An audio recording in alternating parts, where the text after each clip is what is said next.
We are beginning with the lesson number 13 on the page Dalet 4, the left column, the line 26. Let's revise the last sentence of the last lesson.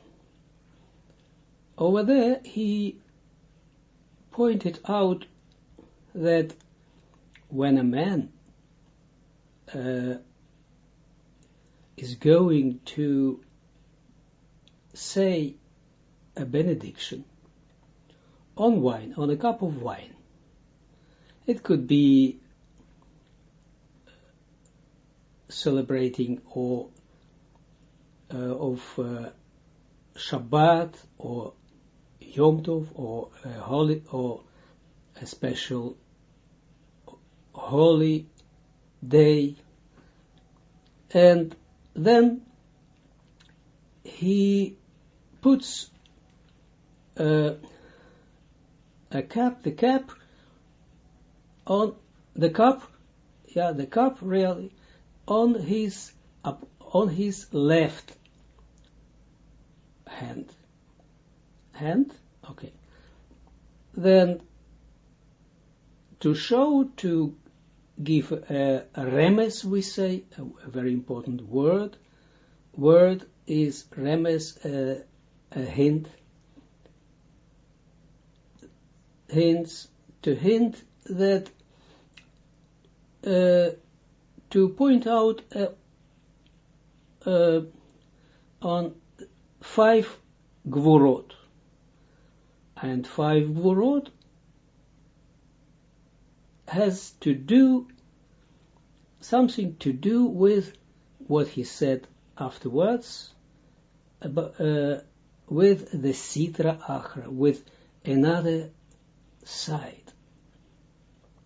But then he replaces the cup into his right hand. Now he takes it actually with 2 hands, then he keeps it on 2 hands, and then he leaves the cup on his right hand and doesn't touch it with his left hand. And the Zohar and the Hasulam says that because in order not to awaken the grasping of the sitra achra, of the unclean power, to letting here sucking from the left. What does it mean?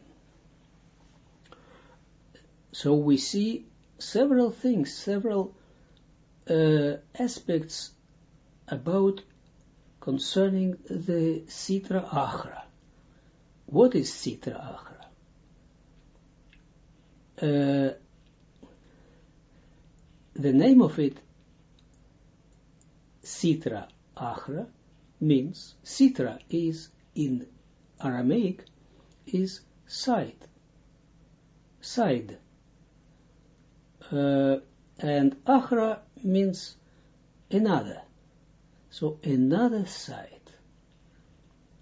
Another side means that another than the kedusha, another than the holiness. What is holiness and what is sitra achra? What is, and this is also unclean power.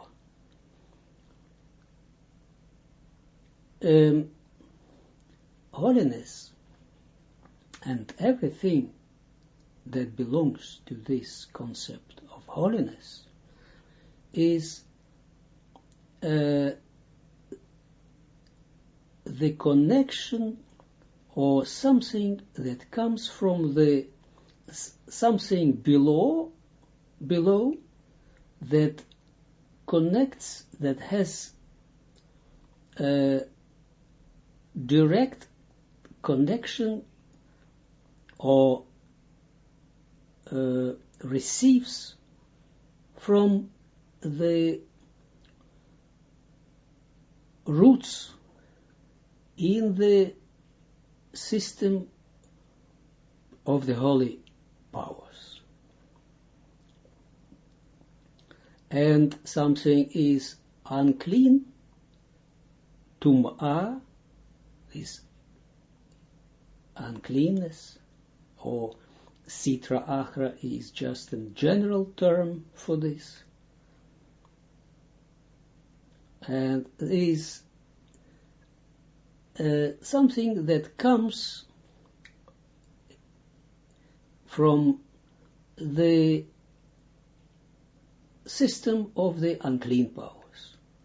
And the system of clean powers, or kedusha, comes from the right side. Right side means the chesed. And the unclean powers come from the system that of worlds that are the left side, or the powers that link, as it were, as he says, as that sucking from the left side, from the gvurot.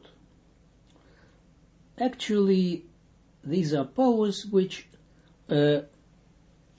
all the, or let's say the most powers, unclean powers, are leaning to the left. Because in the left we have all the gvurot, all the stringency, the powers of malchut, of wisdom, comes from the left.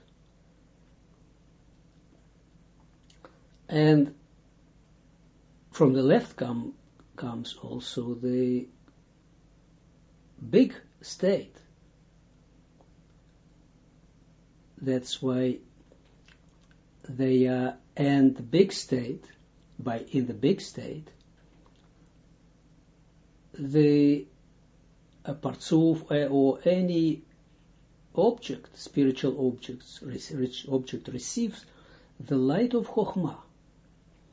And that's what they want to, as it were, to use. The real Chokhmah, and it's very complicated issue of Kedusha and unclean powers. It is complicated because it can sound strange, because a man, when I say a man, it means a man and a woman, doesn't matter, but I just say a man. When a man doesn't work on himself spiritually, he doesn't feel the unclean powers. They are not interested in him.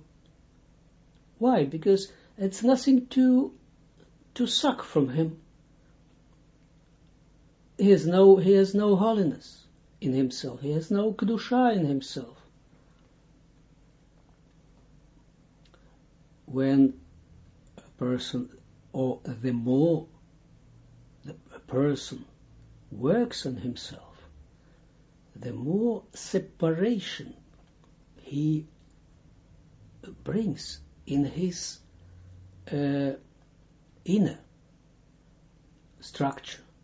Separation means not just separate in two parts, but means separation in order to climb spiritually higher and higher.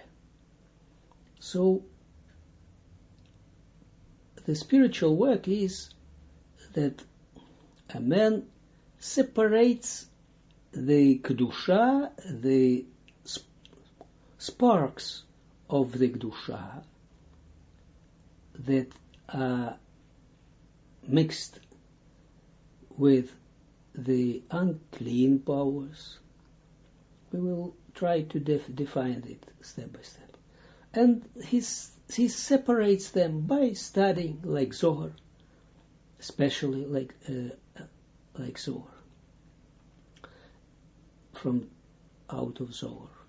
And then he separates these powers and he brings these sparks from left system of unclean powers into right system of the clean powers, of the kedusha. So that's why he has a clean reservoir. Some places where he has, as it were, the clean vessels. And the more he studies, the more he practices the Kabbalah, the more holy is he supposed to become. And from this holiness attracts the unclean powers. So the more one becomes holy, the stronger becomes also his unclean power. But the difference is, one who works on himself, he can manage it. Yeah, he can monitor his unclean powers. Whereas a man who doesn't work on himself, who just lives his natural life, is absorbed with all these powers which he has, and they are not defined within him. So the unclean powers have no interest in him, actually.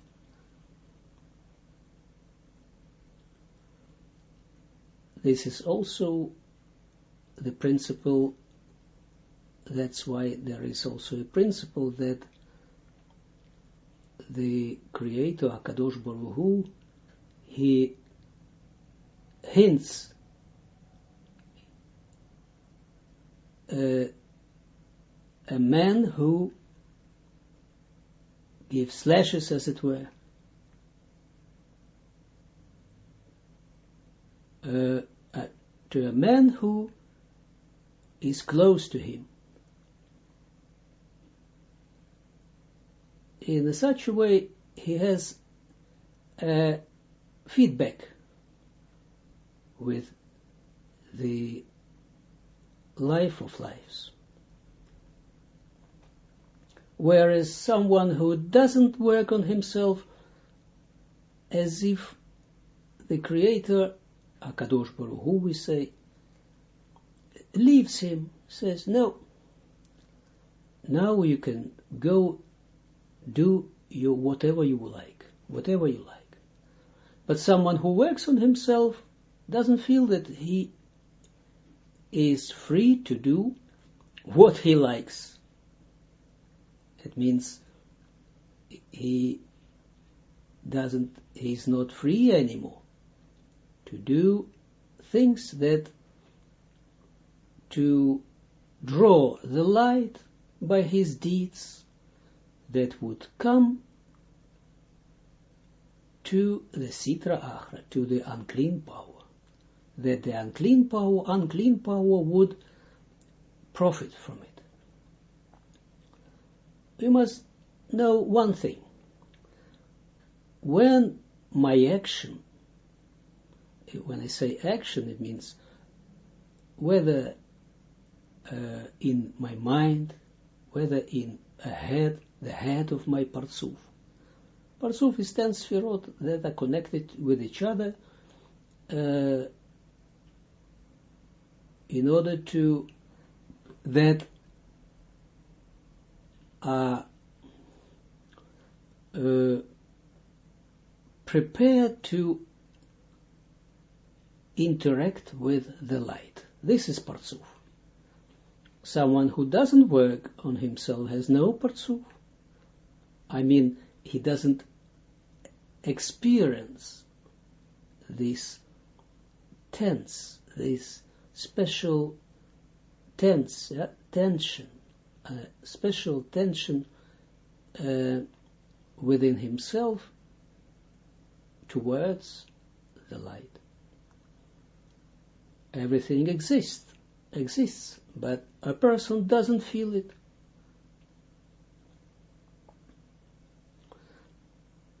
And what is then these unclean powers? It's a very deep issue. How could the unclean powers come in the universe? If the universe is built up created by the holy power, by the Ein Sof, that is the complete perfectness. How? From where came the unclean power? Why couldn't, or why didn't want the Creator make the creation only existing only from the holiness? It would be beautiful. There would not be sicknesses, murders, murder, all kind of troubles. Look, the idea, or let's say the goal of the creation was, the Kabbalists tell us, because they can't tell us what the goal of the creation was, because they already achieved the ultimate goal of them. Every one his own goal. And that's why they can see what the goal of the creation is, because there exists a postulate that the Creator doesn't bring into the creation something that he would first not inform of his lovely ones, tzaddikim, the people who work on themselves and who are very close to him. So he always informs them. This is also one of the examples that he gave this knowledge of this goal of the creation to his beloved ones. A few ones. And the goal is to bring all the creation to a perfect condition, and whereby the finishing touch he gave to the humankind.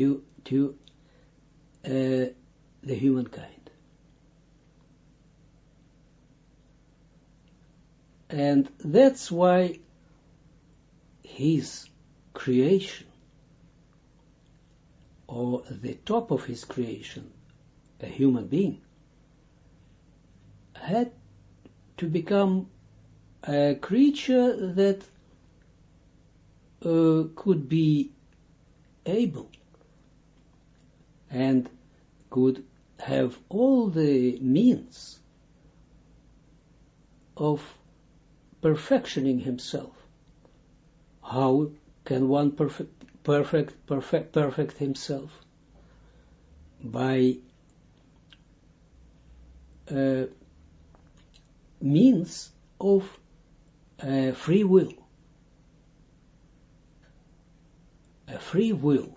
How can one have or feel a free will? Only when he, in every situation, could have a choice. Should I do this or should I do that? Otherwise, it would not be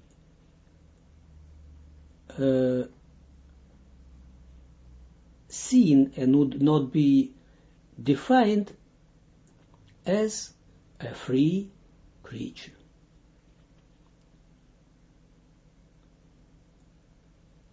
That's why the Creator, in his great wisdom, created the world existing of two powers, that lie opposite. One lies opposite another one. But it is created in such a way that it's like right and left. But in right side is loving kindness, and the left one is gvurot, is restriction, stringency. Both are necessary for a human being, also necessary for all all four natures, but especially for the human being, because only the human being has this privilege of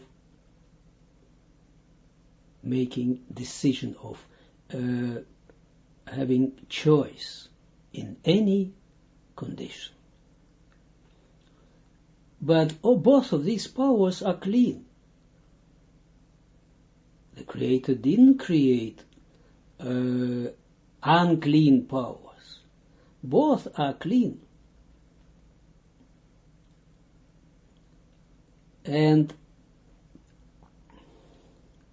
But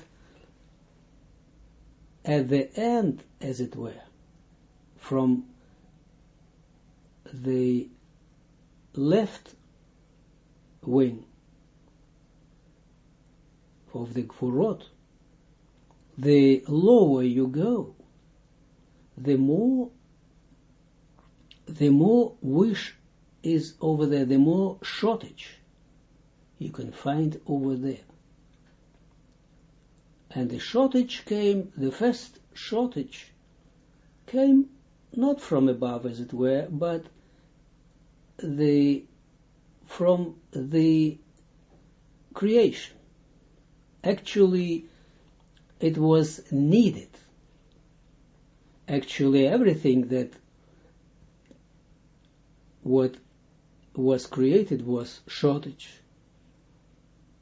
Without shortage, everything would be just perfectness, just only the indefinite light, or how do you call it, eternal light, perfectness.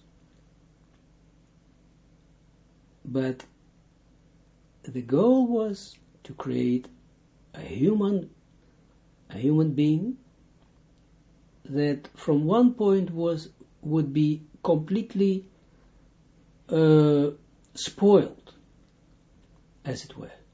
I mean, spoiled in the way that actually the human being himself spoiled his ways, but actually the human being was created as opposite of the light, because otherwise it would not be a free choice. And he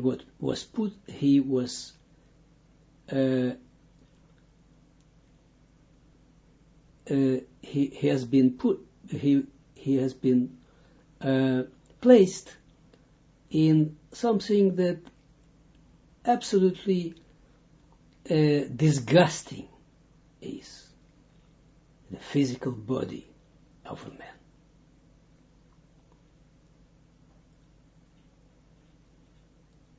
Something that is a matter of sicknesses and all kind of destruction that destruct the soul,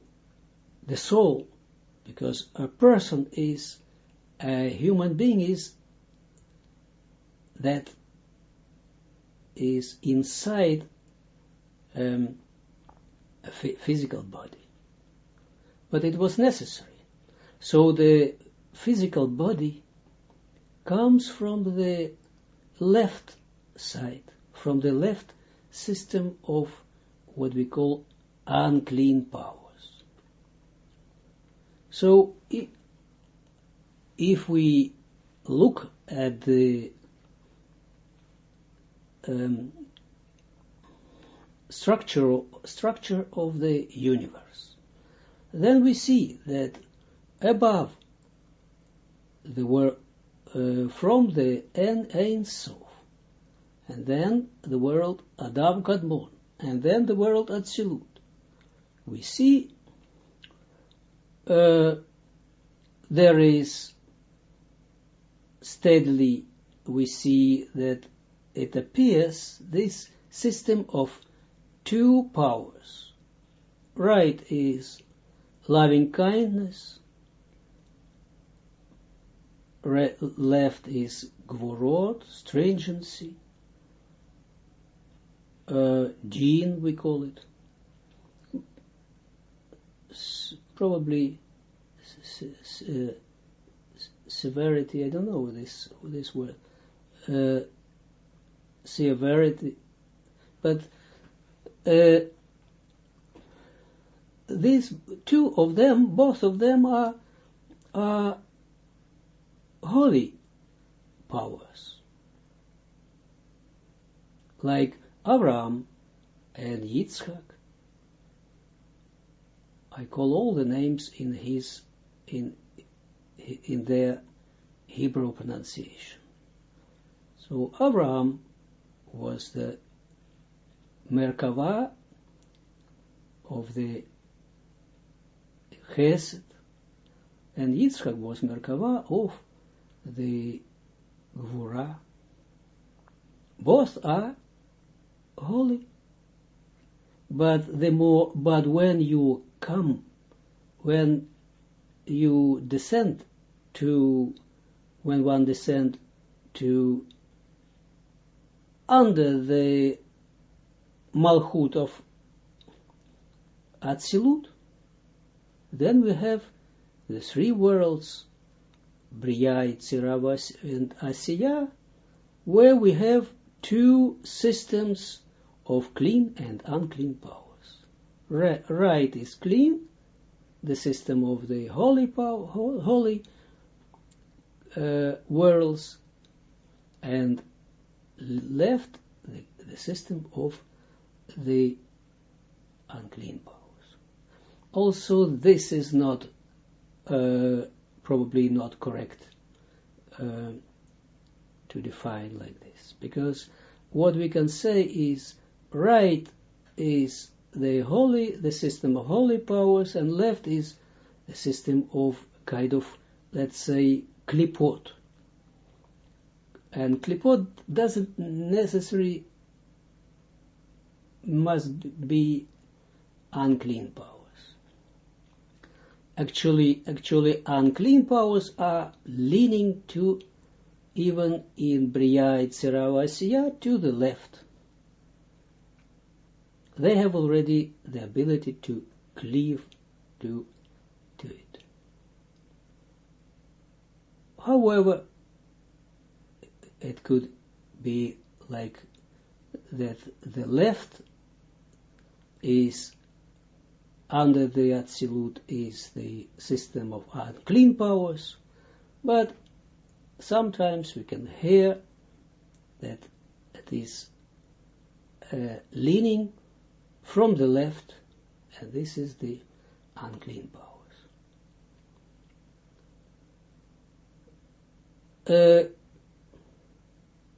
How it came that in the creation appeared the unclean powers? Okay, we can now imagine, we can agree with the existing of these two powers, right and left, loving kindness from one side, and gvorot, stringency,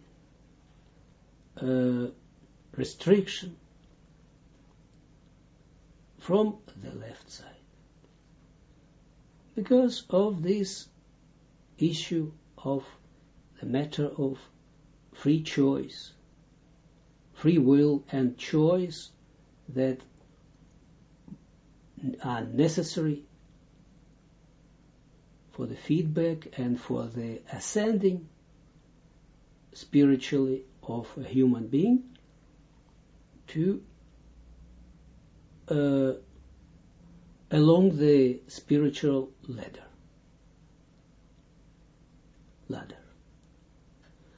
But for what do we need these unclean powers?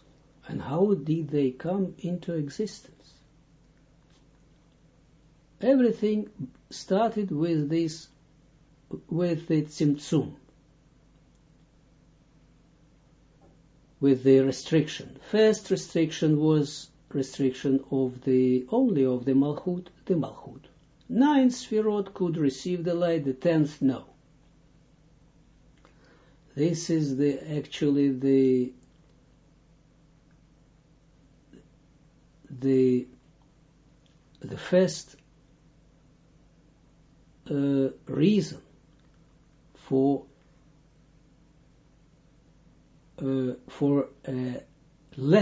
some lack, shortage in the creation.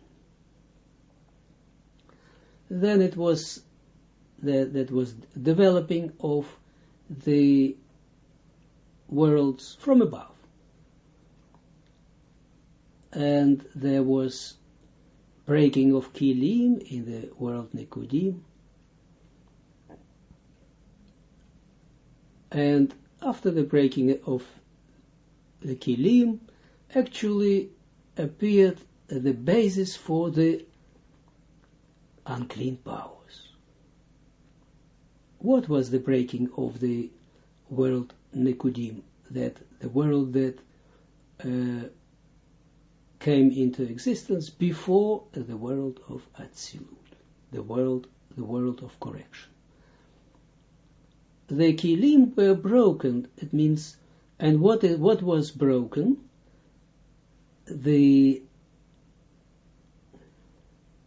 Some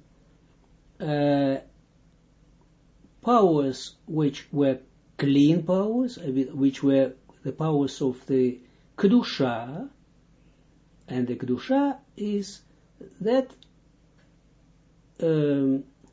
that powers that exist above the parsa, above the line, as it were, up till what up the light can shine. So the light could shine, could come through, so halfway the place of the tabur, between the tabur and the point of this world. Everyone has from you the drawings or the figures where you can see where is this. And under this place, that Parsa, the name of which is Parsa, over there was no light. And where no light is, this place is the place of the shortage. And then it was breaking of Kilim. They were mixed up. And then this mixed Kilim, broken Kilim, that exists now from a piece of Kedusha, from above the Parsa, and a piece of egoistic desire for the light, are merged together. And we see then, and this all came to the place under the Malchut of the Asiya, the place where all of them came as a residue, as it were. And still we see that there are, and then afterwards there was created the world Atzilut, and all these scherven, all these pieces, broken pieces of the world Nekudim, the most of these pieces were used for the constructing of the world Atzilut, whereby the right side, as it were, the same structure. The right side was the light, and the left side was the broken kilim, the broken pieces of the world Nekudim that the right side had to correct. And still, so in such a way was built up the world Atzilut. And still, not all of them, not all of these pieces were used for the building up of the world Atzilut, of the holy world Atzilut. Then, from the lesser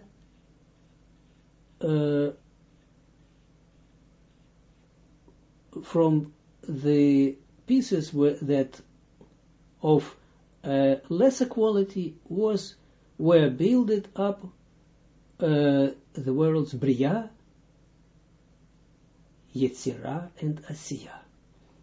And still then, not all of the broken pieces were used in this world Atzilut. And what was left was supposed to be corrected, to be lifted up during the 6,000 stages, 6,000 years, like the Torah says, by the work of the human beings. So not the upper worlds can do it. They can't do it without the prior awakening for this of the human beings. The sooner we do it, the sooner we can receive the perfection. Some souls already finished their work. They don't need to come here anymore for suffering, for all kind of troubles, all kind of misery. You see, the souls can come here supporting other souls, but they already finished their correction. And the souls that already finished their correction were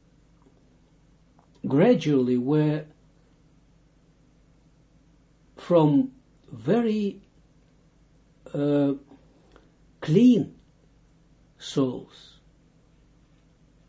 in the beginning, and then more coarse and more coarser,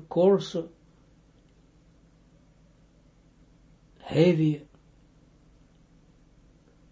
and the further you go in the years, you see there come in every generation the souls that need to correct that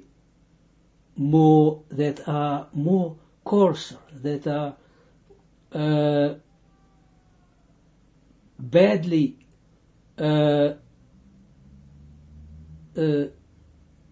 structured, or badly has let's say much worse than before. So, because no soul comes in next generation, that means doesn't embed itself in a body without necessity. The soul can only embed itself when it is necessitated for a particular soul to be corrected in this world. So we see that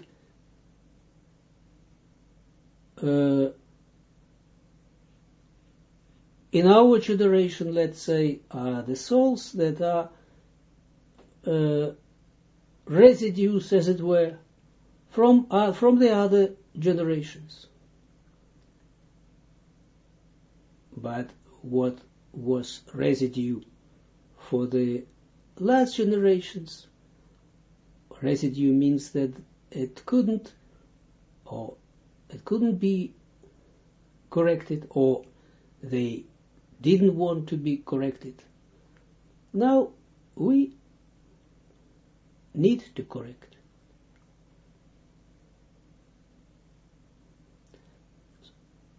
And we need to correct these.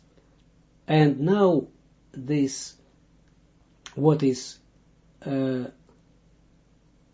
remained,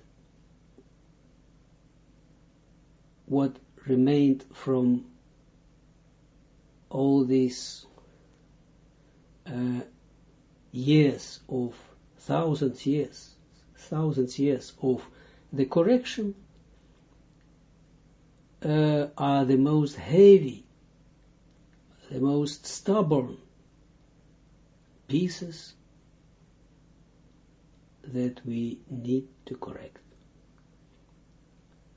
And the most unclean powers in all the ages of the creation. And these form the unclean powers. Actually, we can say that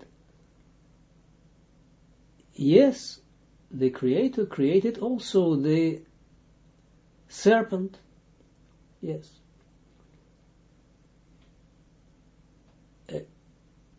Exactly for the same reason, for the same goal. To give a human being the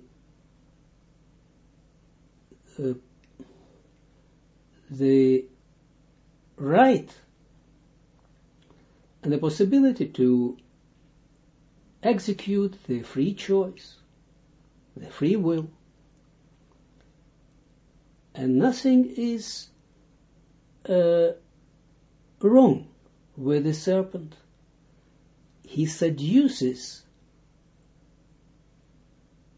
the man. And this is his role. This is his function, is to seduce the human being. What does it mean, seduce? It sounds like a religious item. No, it's not. To seduce mean, and this you will learn step by step. The seduce mean, to seduce a human being mean that in the world Atzilut was made a very special provision, that the real Malchut, and the real Malchut, that's the creation itself, with all its powers, the Malchut, the 10th part of the Malchut, the most coarse part of the creation, was hidden in the Keter, in the highest place of the world, Atzilut. And all 6,000 years, there is no Malchut de Malchut to be filled with the light.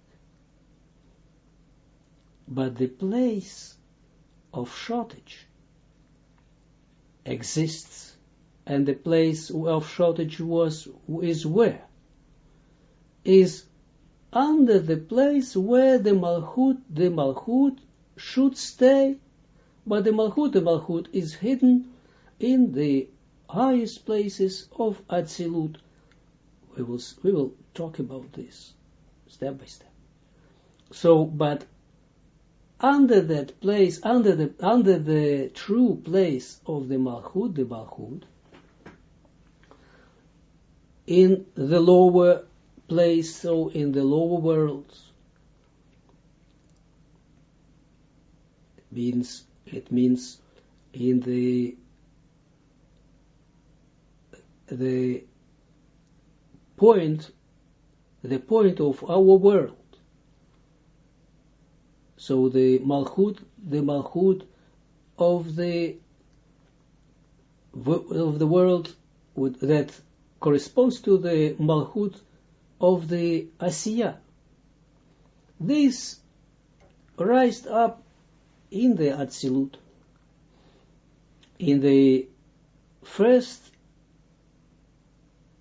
partsuf of the Atzilut, in the Atik. But you remember what I've told you before, that this is the place where the Malchut was taken, as it were, in the height. Why in the height? Because it was no power to receive in the lower region the light. So that's why the Malchut stays or is hidden for all 6,000 years in this Keter of Atzilut. But the place exists, nothing disappears in the spirituality. This is the law.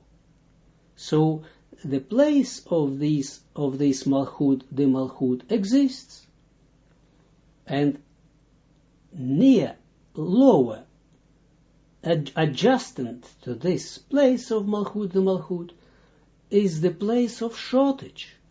And everywhere where the shortage is, you find the sucking of the klipot. And the sucking of the klipot, of course, has a tremendous input, works tremendous on the person, because it terrifies us, bringing us to tshuva, bringing us to the repentance, because it's heavy to endure. That's why it's a part of the feedback function. It has a feedback function, so it's constructive. So we see the sufferings can be constructive, not the sufferings themselves, but the effect that the sufferings make of us. That's why this shortage, and this is what he called klipot, they are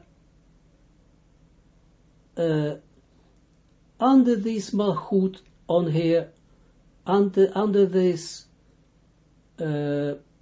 place of the original place of the Malchut. And what they are doing,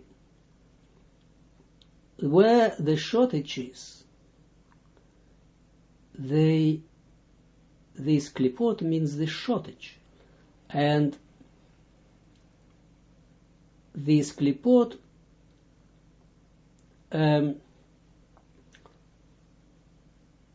provoking a human being. I mean, they,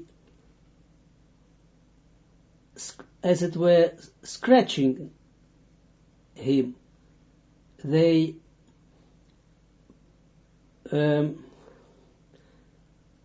seduce him to attract the light to them, because they are themselves have no power to rise up to the holy places, because they can withstand each other. They can't withstand each other. Where the holiness is, over there, the unclean powers, as it were, running away from that place. And on the contrary is also true.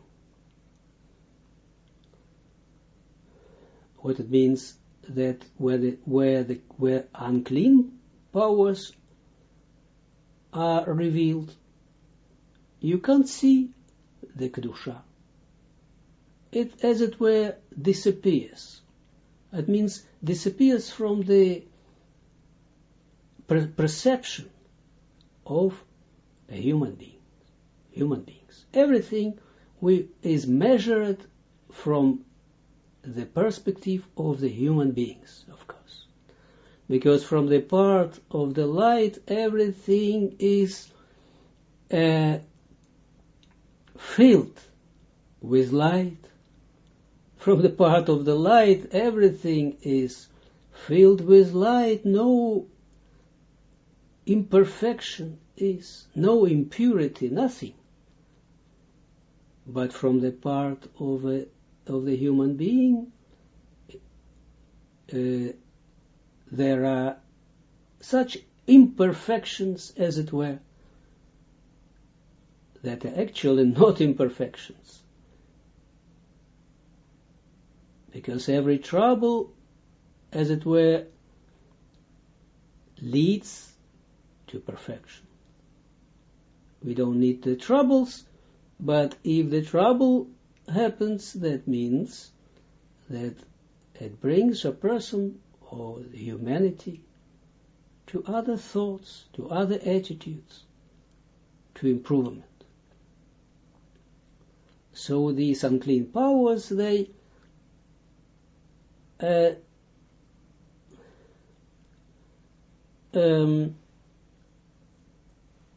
seduce a person.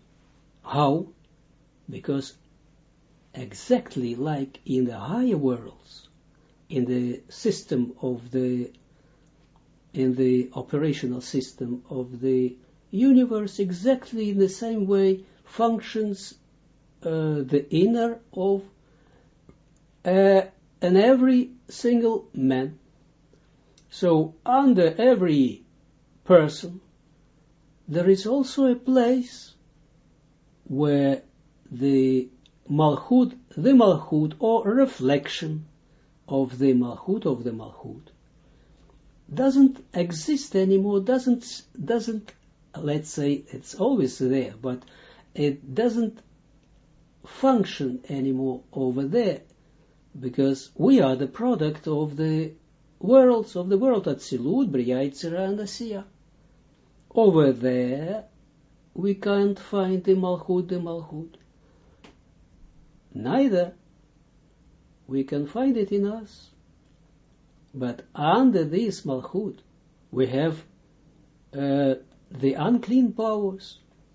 Unclean means in the same way as in the Bria, Yetzirah, and Asiya, the same pieces of merged clean and unclean powers from the world Nikudim. That what remained after building up the worlds Atzilut, Bria, Yetzirah, and Asiya. And that was not yet corrected during these thousands years after us, or before us. But because in every generation there are some improvements, some corrections. In every generation comes the soul here, and withdrawing from the klipot some sparks of light. So what is not yet withdrawn from the klipot in my soul, I need to do it. That's why this is the sole reason of the coming down of my soul in my body. And only by doing this, only by correcting this for what my soul came in my body, only this can give me the fulfillment. Nothing else. Only this, because for this the soul came here. That's why if I fulfill this, then I get all the light filling my shortage, the place of my shortage. So in the same way, the Sitra Achra, is what he call it, the other side. This is the name of the general unclean power. So unclean powers in myself also every day, every single day, they try, it is their function, to seduce me. And in order to give me also the chance of free choice, then if I don't allow myself to be seduced, but overcome the seduction function, then I win, then I am coming, then by that I come closer to realizing of my goal, of my eternal goal of my soul. No one can do it beside me. And so they believe, as it were, these powers that under me, unclean powers, they picture for me all the profits, all the tremendous pleasure that I could receive by attracting the light from above the parsa in myself, because also in myself I have the place like Atzilut, above the parsa. So this place, if I would attract this light from left, and the most of it is from left, because from left is in the left side, from the left side we receive the Chokhmah, the wisdom. That was also the sin of Adam, by trying to receive the light directly from the left side. And that's what they ask me. Do it, do it. And in every situation, doesn't matter what. And they are very, very keen, these powers. And of course they are ruled, they can't exist by themselves, of course. Everything that exists here on earth also has its root in the high world. So also they have their root is what we call the serpent, and there is also, and the serpent is actually the Sitra Achra, the unclean powers, in the height, in the root, in the roots, as in spiritual worlds, as it were. They are roots, only the roots, not the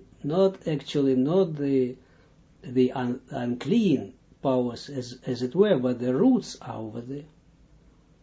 How, where, we will study in the Zohar. Only in the Zohar we can learn it. So they are connected to this serpent. And the serpent is also exist of also these unclean powers of two, like Malchut and Zeranpin of the clean powers. So we have the same structure in the unclean powers. He, Zeranpin of the unclean powers, the name is Samael. It's just once I said it, and I make all the protections within myself in order not to harm myself, to let harm myself. It's not allowed to pronounce these names, and there are many, because they are opposite the clean powers. But also this culture, spiritual culture, you must learn. Not pronounce these things, also not other things like in English even, words like this. And she is the serpent, Nachash in Hebrew. And they are structured like this. How they are structured we will study. It's beautiful. It's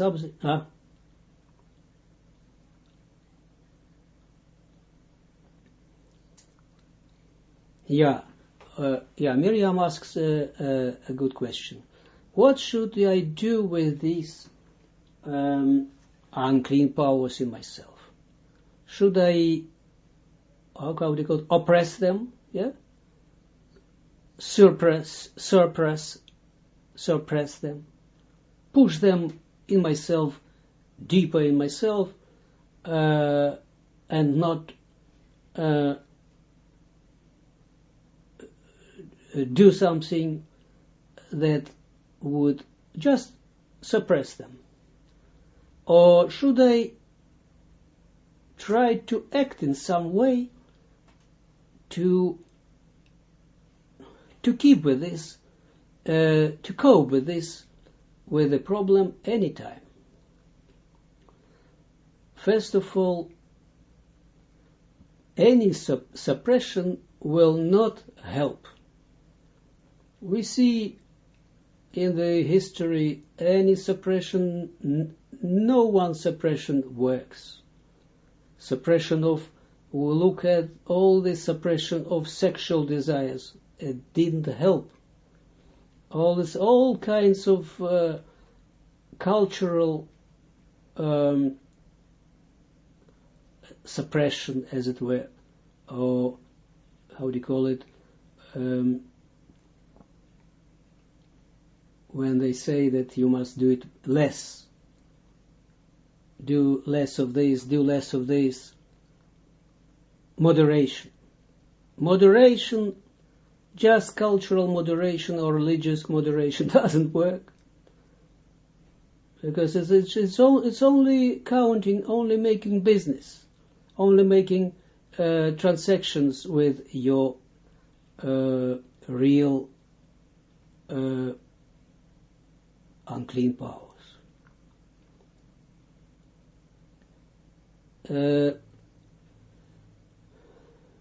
So, what to do? Look, first of all, these unclean powers try to seduce you, so that they picture you a great pleasures, unlimited pleasures.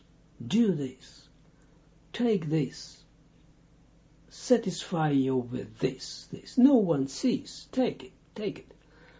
And when you take it, what's happening? How can you take it? How will you take it? You whatever object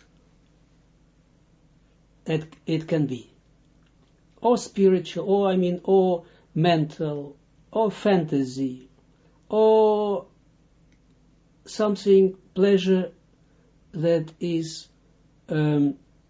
embedded into a material substance. Doesn't matter.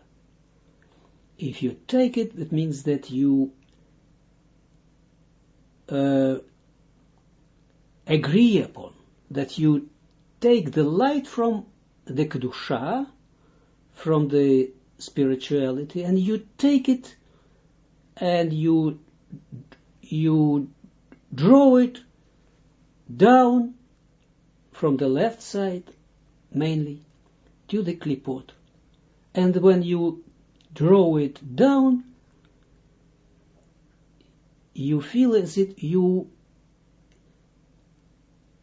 it's great feeling, of course, because you dream that maybe it will be filled, this empty place of the Malchut. But then you see that it's a mirage, yes? Because you see then that you was, cheated. And then the klipa, these unclean powers, they get all the profit of it. They get, because all the unclean powers, they live only due to the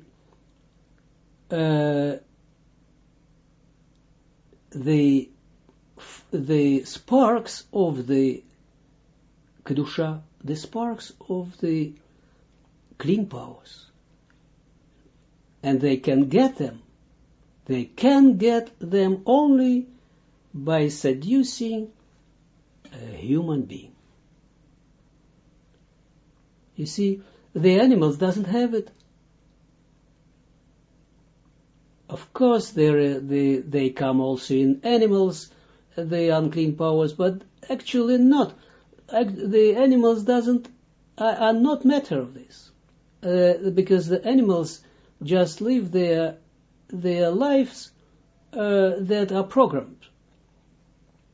But only the human being has the place where they can suck of it, of the Kedusha. So if a man does let himself seduce himself, then the power, all this, what the light, that he draws down from the Kedusha goes to the Klippa, and then she laughs, she smiles, she laughs, she laughs from him, she laughs at him, she ridicules him, and he is getting more and more enslaved by his own unclean powers, that we call the evil inclination in a person. And on the contrary, when a person wins, when he doesn't listen to these words of seduction, then he wins the territory within himself. Otherwise, the territory of him, his own territory within himself, is getting more and more and more by this enemy of his. And if he wins, then also this, as it were, unclean power, as it were, becomes steadily his friend. It means not friend, it helps him even to work to withstand heavier seductions. But every time we must overwin this. And what is the end? Should I do it all my life? It's not given to us to say, now, up till now, or I go maybe 3 years more, and then I will stop. How then? It must come a moment when a person feels within himself a certainty.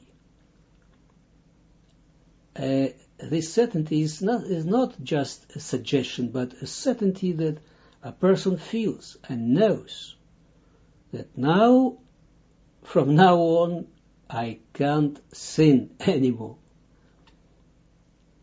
And this is something within a person. This is not that a person can just suggest himself, no, now I'm so great, now I can't sin. No, this is something not from you, but you feel it from inside that you can't, and it doesn't mean that a person is not liable anymore for sins.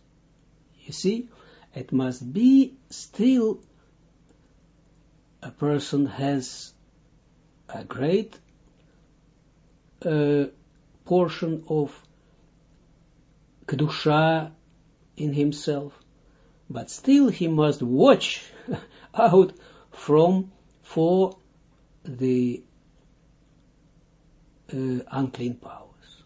But he can manage it already.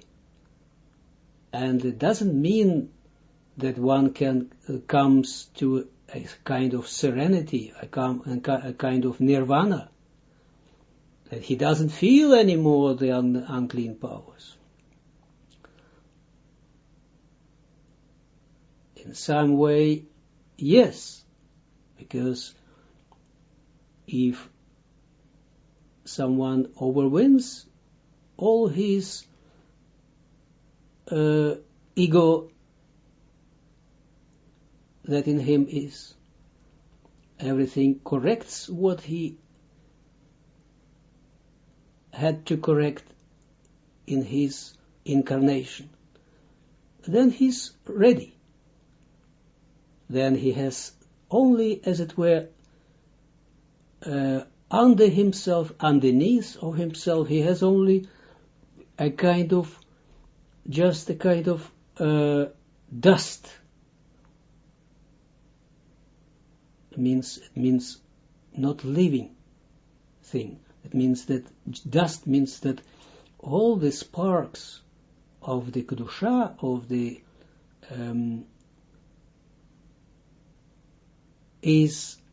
are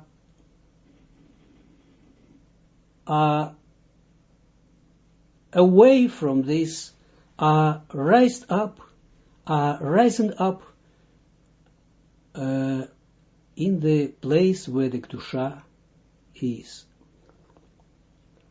above the parsa, or we call it above the chazeh, above the place, we call it above the middle, or above the chazeh. Different words we use for different approaches. And it means that step by step, a man corrects himself. Everyone has 3 parts, three compartments of the soul. Nefesh, Ruach, and Neshama. By correcting my nefesh, I correct, as it were, I come in conformity with the world Asiya. When I correct completely my Ruach, my second higher compartment of my soul, then it means that I bring myself in congruence or in conformity completely with the world Yetzirah. And when I am completely corrected, when I completely correct my neshama, my highest compartment of my soul. It means that I correct completely, that I am in conformity with the world, completely with the world Bria, so I come by that to the world Atzilut. So it means that I don't feel anymore, that I am not liable anymore, that the klipot can't get me anymore, because the klipot can't get me in the Atzilut. But still, then it means for me that I reached the end correction, my personal end of the correction, Gmar Tikkun. But not completely, because complete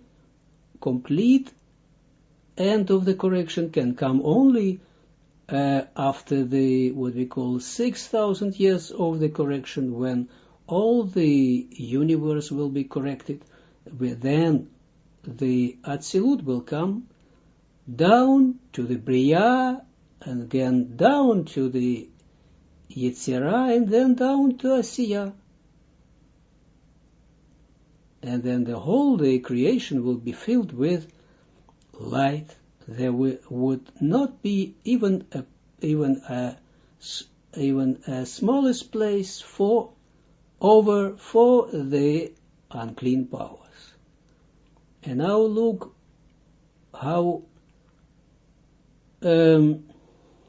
important is every act of us, how we are structural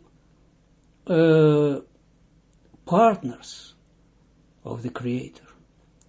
Every single act, every single thought, wish, act. You see how I say thought, wish, and act, because thought is in my neshama, in my soul, in the compartment of the neshama, in my head, is neshama. My wish is in the second part of my neshama, that is filled with ruach, and act is in the asiyah, in the lowest part of my soul. So every single thought, wish, and act, what I do, has a crucial importance.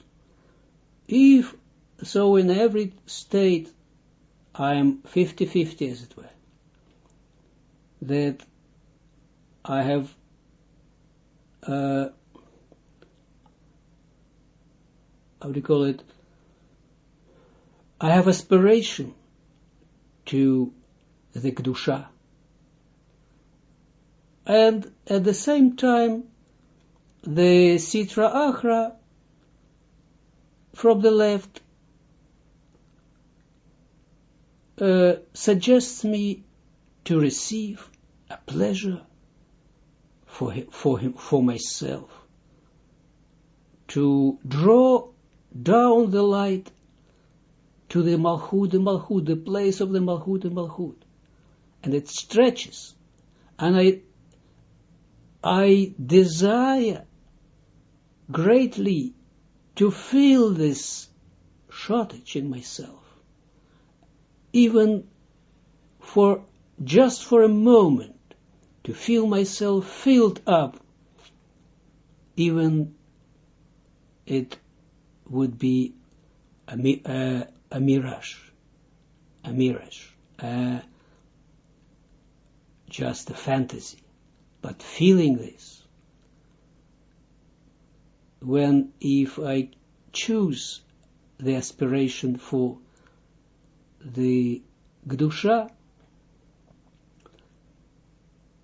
for the light of HaKadosh Baruch Hu, for the light of the Creator, instead of the Sitra Achra, the other side, then actually I choose for him, I choose for life, I choose for light. And actually, by this, I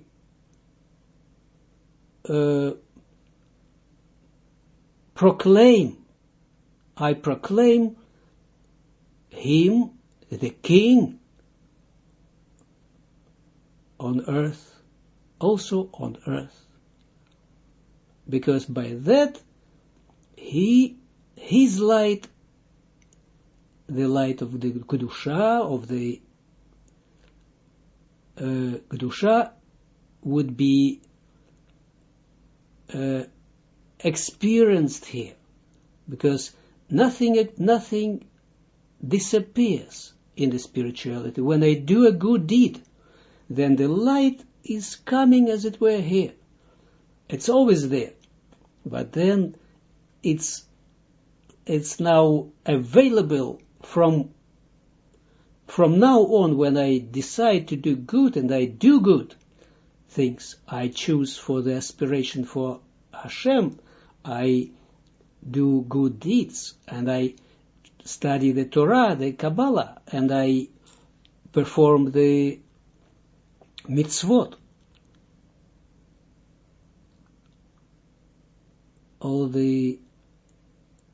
Then by that I make the Sitra Achra smaller. I, as it were,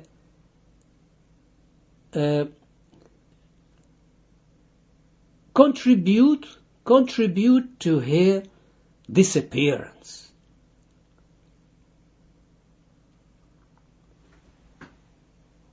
And this is the great task of the human beings. And that's why we are called we are made to become like the Creator himself. You see, if I choose to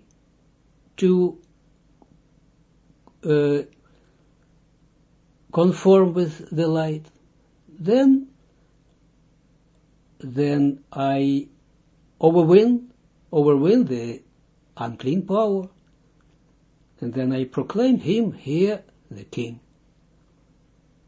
So, in such a way, I'm a piece of like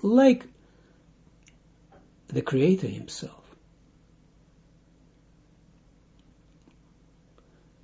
And how to deal with this? We will learn this, how to deal with this. Should I kill my unclean power? Or should I leave it? Of course not to kill. Because within this unclean power there are still the sparks of the Kedusha. So I need to be very, clever to handle in my relationship with the Sitra Achra, with unclean powers. And because my body, my wish to receive that I am existing of it. This is my building material that is taken from the unclean system of the universe.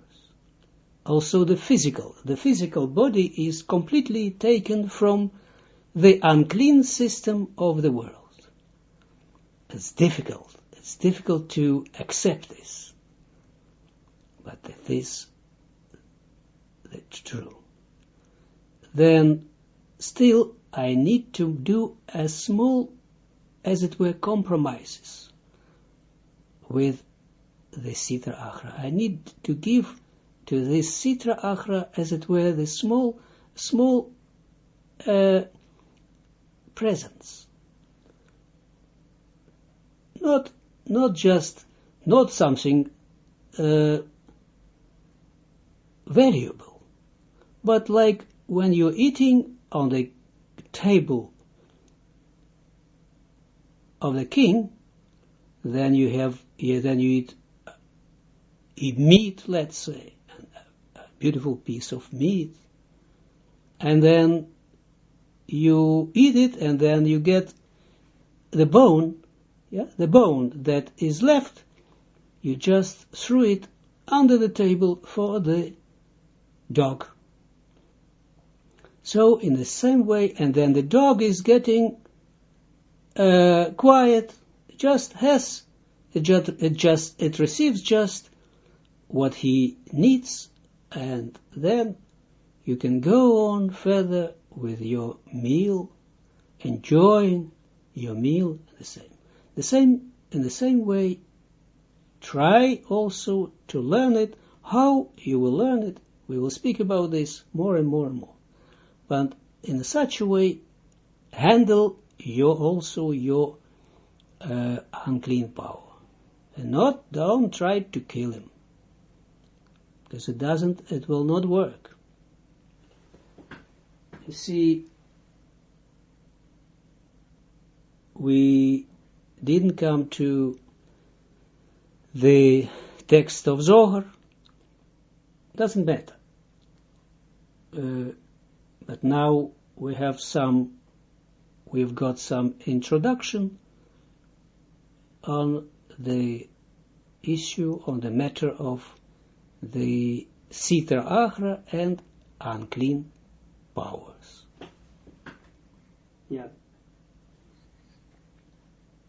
Oh, and yes, and Miriam gives some additional information. She says, oh, it's right, what we learn, that don't try to start the discussion or to continue the discussion with your unclean powers. Unclean powers is not only what I was said. Unclean powers you can find in let's say normally in your earthly mind. It's always practical, and it's always ridiculous with you, with his questions of what are you doing, what are you busy with the holy work, what does it bring it to you? But you must not come into discussions with him, because you will always lose it from him. Why? Because of course is it within the our earthly mind, is it of course ridiculous to study, to be busy with holy things. He says, be practical, just enjoy your life, get everything, in everything profit for yourself, only for yourself, etc. But you must be, that was also the seduction that of Adam and Chava and Eve, yes, Chava. What was it that the serpent pointed out to the tree and he said, look at the tree, how beautiful it is, just to look for it, and imagine how it's great to eat from it. So it was the serpent had spoken to the intellectual needs, or from intellectual point of view, of look how if you will eat it, how great things you will grasp, spiritual. You will get also the spiritual pleasures and delight. So try not to, and what was in the Talmud, they say, what had Adam to say to the serpent? He had to say that, you are right, serpent. You're always right. But I am asked by the Creator only to do one thing, not to eat from this tree. And I don't understand why is it forbidden for me. But still, it goes above my comprehension, above my understanding. But still, I will not do it. I will not follow you. I will follow the prescription of the Creator. I will go above my mind, above my understanding. And this is something what I ask you, still try to learn to go above your understanding. It means what you hear and you see it from your side, from your point of view, and your sitra achra within yourself will of course protest and will ridicule you for this study, what you are doing, spending your time, everything. But don't go above your mind and don't try to discuss with this. To discuss means to discuss this with the serpent or with the unclean powers means to fix yourself within yourself, to fix yourself on these arguments from within you.